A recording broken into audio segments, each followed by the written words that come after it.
Why will you never starve in the desert? 125 U.S. Army Reserve soldiers assigned to the Army Reserve Medical Command conducted their 2-week annual training in Laredo, Texas, in one of 4 community centers operating as temporary medical clinics. Each of these clinics are staffed by around 25 medical professionals assigned to the 7458th Medical Backfill Battalion, based out of Fort Bragg, North Carolina. Medical students from Texas A&M University were also on site to learn and assist the Army Reserve personnel with patient screening, translation services, and administrative support. Webb County is a border area in South Texas that has several unincorporated community living areas which lack one or more major infrastructures such as electricity, paved roads, storm drainage, sewage systems, access to potable water, and internet. These areas are called colonias. Services provided by military personnel during this 2-week period are part of the Department of Defense's Innovative Readiness Training, which matches unit training needs with communities of the U.S. that submit a request for support for medical, engineering, or other services that Army Reserve soldiers or other military assets can provide. Major Edward King shares why IRT missions are so important for meaningful training. It's real. Every decision we make has a consequence, all right? Positive or negative.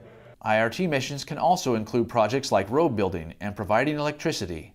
A dentist with his own practice in North Carolina, Major Jose Cangas, grew up in El Paso, another border town, and understands what dental services can mean to a colonia where dental insurance is not common. So we're going to see a lot of people that probably have had some problems going on for a while that they've known about, that they've chosen to wait to get taken care of with us. And then there's some people that just haven't had access to care. We're going to find the whole spectrum of dental disease from simple, small areas of decay to teeth that are bombed out and infected. One patient that actually came in and she says the side of her face been hurting for over 2 years. She's losing sight in her eyes. She believes it's coming from dental issues. And for her to come in here and for us to help them is awesome.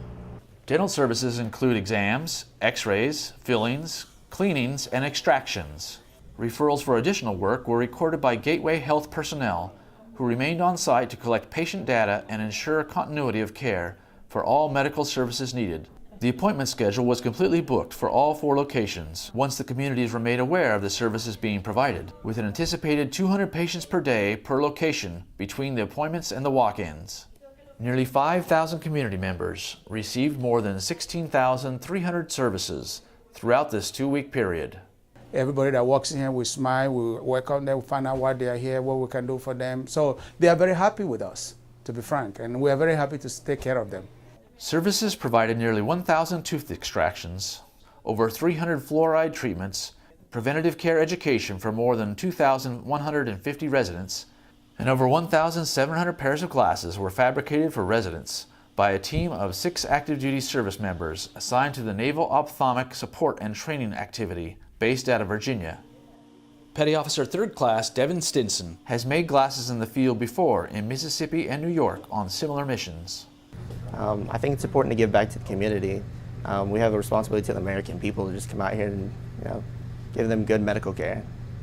Reporting from Laredo, Texas for Army Reserve Medical Command Public Affairs Office, I'm Sergeant 1st Class Kenny Scott. Because of the sandwiches.